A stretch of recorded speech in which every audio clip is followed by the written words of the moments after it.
All right, guys, welcome back to another tip on Docs Outside the Box tax series. We got tax planning extraordinaire CPA Eric McGlothen on this one. How you doing, Eric? Good man. How you doing, Dr. Alco? I'm doing good, man. Let's keep the ball Good. rolling. Let's talk Yes. about ways in which we can, decrease our tax burden as professionals, specifically professionals who are doing side hustles and businesses and so forth. Let's talk about payroll. That's something I don't know anything about. A lot of people don't know anything about. It scares them.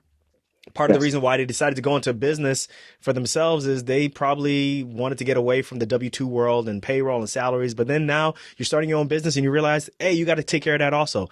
So talk to us about payroll. What that does for you, what that does for decreasing your tax burden, and how we could even get a little creative with maybe having our spouse on there on payroll, as well as maybe even our children. Gotcha. So listen, so payroll, right, is to a degree, it's a function of the structures that we choose for our businesses to be in. So for example, if you're an LLC, just a flat out regular LLC, you don't even have to think about payroll for yourself. You can actually just do what they call draws. Just write a check from your business to you or transfer money from your business to you and you're good. But here's Okay, the so downside. if you have an LLC and you are just by yourself, whatever's in your business and you want to pay yourself, you pay yourself. Now, do you have to take out for taxes at all? Let's say, for example, you have $100,000 in your bank account as an LLC and you want to pay yourself a certain amount. Do you just pay yourself, like, let's say you want to give yourself $10,000, you just pay yourself $10,000, or do That you is take out like you pay yourself $6,000? How does that work? No, that you're no, you were corrected previously. So you take out, you want 10,000, you transfer out 10,000 or write a check for 10,000, and that's how you pay yourself. But what happens Okay.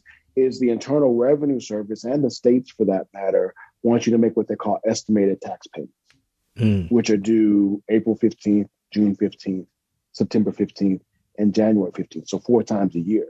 And during those times is where you make a payment that's estimated based on what your liability may be for that year. And you figure that out typically by either looking up the prior year return or calculating what your estimated tax is going to be based upon the amount of money you brought in from the beginning of that year to that quarter or whatever you brought in for that quarter times mm, whatever the tax rate got you. is. Okay. All right. I get it. Okay. All right. So we got past that. So the next step now, let's say you're moving past LLC Mhm. and your next step. What's the next step after that then? So if you're going to be an S corp, so a lot of times we talk about this S corp strategy because within LLC that shows up on a Schedule C, or if you're just a if you're just a business with no structure at all, you're going to typically pay self-employment tax on whatever your net income from your business is. Self-employment tax is both ends of Social Security and Medicare. What I mean is, if you work a 9 to 5, right, you're used to seeing, federal taxes come out, state taxes come out, Social Security and Medicare come out. But when you are self-employed, you are the employee and the employer. So you pay both ends of that. And so therefore, that 15.3%, which is what self-employment tax is, becomes a shocker to a lot of folks. So you make $100,000 net from your business on a Schedule C or your regular LLC, right? In addition to whatever your ordinary tax would be from 0 up to 37%, because that's what the graduated rate is, you have to pay another 15.3% on top of that. Mm, And so okay. that becomes the shocker. People are like, why do I owe so much tax? Well, self-employment tax is the reason. If you become an S Corp or a C Corp, neither of those entity structures is subject to self-employment tax.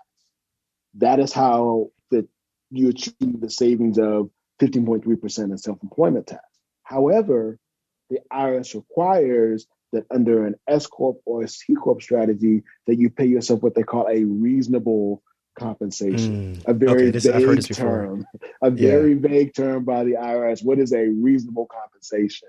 And they typically say reasonable compensation is based upon whatever a business in your field, your size, would normally pay someone in your position. So you typically may have to go to like a salaries.com or something to figure out I what never even that. heard about that. I didn't even know that. Salaries.com. Keep going. I'm listening to you. I'm just going to Yeah, look it up. salaries.com. I mean, you can look up anything. You can look up any position in any part of the country, and it'll generally show you like this is what a salary range is. So we use it a lot when we're trying to hire people to make sure we're paying people in range. But that's a basis for you to be able to do that. What I also advise clients, because when you're working for yourself and you put yourself on payroll, now you're responsible for paying, all into the tax. Like I said, Social Security, Medicare, um, and unemployment tax and those kinds of things, which can be like, I don't even know what these is. Why I have to give all this money to these folks? It can just be a shocker. So sometimes I'll tell people just to What's start off by paying FICA? yourself. What is Right. FICA? Who FICA? Yeah, exactly. Why I got to pay her? But so anyway, what I tell them is just to just start off like a minimum wage, just to get a feel of what payroll looks like. You can't stay there, but now you It's can real see, low, okay, Eric. so this is what, but it's not I all know. that I'm you're just going to get teasing. I'm just paid. saying, Yeah, yeah, making yeah. a point. Yeah. But the point is for you to kind of get the feel of what payroll looks like, because when you see that first debit come out for payroll out of your account and then moving money into your account and other people's account, and you see that big tax payment, you're gonna be like, wow, this is a Yeah. lot of money. But we can't get away from taxes completely, so we gotta understand that process. But that's the important thing to understand is putting yourself on payroll.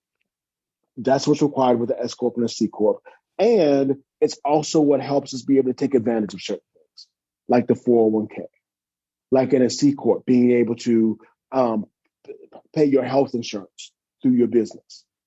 Those kinds of things require payroll. So we can't be Mm, scared of it. We just got to work with it. But the great thing is you work for yourself now, right? So if you're putting yourself on payroll, you get to control how often you're paid, how much you're paid, and when you're paid. Things you can't control when you're working for the man. yeah. My wife, Renee, she oftentimes says, a lot of us look for security with a W-2, life or being employed. But if you think about it, like you think that's secure, it's really not secure.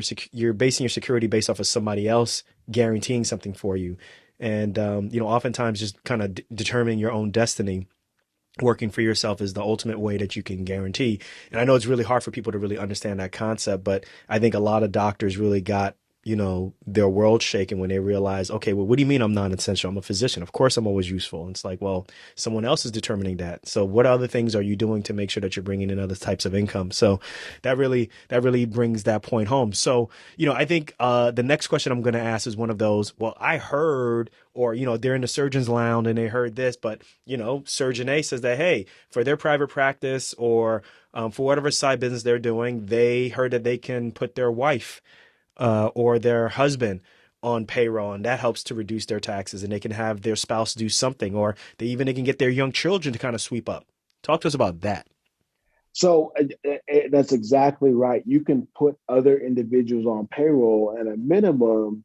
I would think about first putting my children on payroll. And let me tell you why that is. There's a whole strategy behind this, right? If you Okay. think about it, most of us give our children allowances anyway, right? for stuff, which is not a business deduction. There's no deduction for an allowance. But what if you put your child to work in your business, right? In Dr. Darko's case, you're in your home office, or maybe your young children, they pick up paper around the Yeah, it's a office, mess they in here. sweep, Yeah. right? I Uh-huh. can see now. But they vacuum, whatever it is, and you pay them a wage for that. Now you've taken something that's a personal, non-deductible expense and made it into a business deductible expense. So if you make $10,000 in your business and you pay your child $500 to clean your office, you've reduced your taxable income now from 10,000 down to 9,500. Remember, the Mm-hmm. overall strategy of this is, remember also, as I told you, when you're a W-2 employee, the government gets their money first. So you make $100,000, they're going to take all their taxes, Social Security, Medicare, state and federal taxes, and off that 100,000, you may make 60. In this example, you would have $100,000, right? But you would be paying your child, you might pay your wife or your husband, and then you'll get down to a number that then you pay tax on. So Mm-hmm. that's the difference here. So that said, let me go back to my child example. You pay your child for cleaning up, doing whatever. You pay that child, they get a paycheck, right? But they don't have to pay any. If they go up to 12,950, I think is the current standard deduction, they don't have to pay any federal tax. State tax may be different depending on the state, but you don't have to pay any federal tax there. So what's the beauty of this? You have now done something where you've taken money off the table in the business. It's going into your household, And as long as they stay below that 12,950, they don't have to file a federal tax return, which means they have no federal tax liability on their income. So that means that now you've got a piece of income not subject to federal tax, right? That you control because they're your child, that you can do anything with. If your household needs that money to pay its own bills, you can take the money from your child to pay rent, mortgage, utilities, and so forth. Or you can say, I don't need this money, but I'm going to use this money to put some money into their Roth IRA.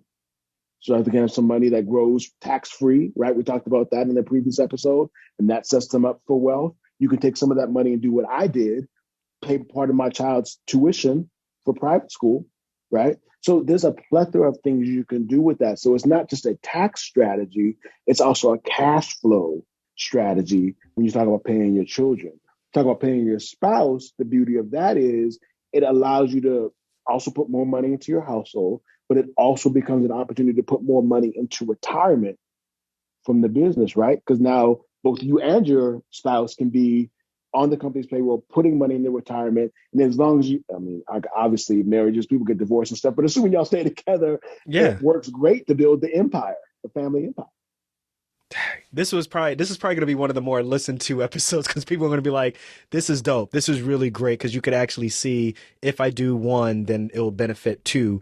And it's not even just tax benefits. It's the cash flow thing too that I think a lot of people are like, oh, now I see it. That makes a lot of sense. And teaching your children also, the benefits of a hard day's work, without obviously making them work too hard, but at least something that makes sense. It benefits your business. It benefits them. You're teaching them how to, show up and earn a good wage. So this was dope. This is dope. Let me give Listen, you one everyone. more. Oh yeah, go ahead. Go ahead. I'm Jump on it, sorry, I didn't mean to cut you off, doctor, but I got to give you one more please. because, so people look at doctors as cash cows, right? They think, hey, I need some money. I need to borrow some money. I need somebody from my doctor relative or whatever. What I advise my clients to do as well as those individuals that want to borrow money from you or keep coming back to you for money, put them on the payroll as well. Put them on Oh, the okay. payroll All or right. make them a Okay. 1099 contractor, make them do some work for you. Remember, so the overall goal of tax planning is taking what could be personal expenses and converting them to business expenses. That is always the I thought, like right? that. When Okay. we talk Okay. about going on vacations and how do you turn those into business expenses, there's a plethora of things we do. And this is what CPAs do. We're trying to convert what would be a personal expense into a legal, legitimate business expense. Hey, hold on a sec, because we're gonna make this into a reel that we're gonna put on Instagram and so forth. So say that again. If people want to borrow money from you, say that again. They consistently keep borrowing money. If you So tell us, if the people keep consistently borrowing money from you, put them on payroll, make them a deduction through your business, convert what would be a personal expense into a business expense. That is the goal. boom. Listen, everyone, this was dope. Everybody's going to be listening to this episode. But listen, before we go on, we got to say that this is for entertainment purposes only, folks. Do not come and see us in these streets.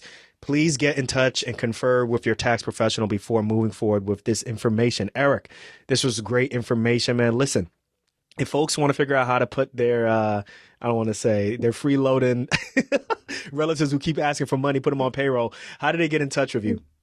Go to my website, tell them I want to put my freeloading cousin on payroll.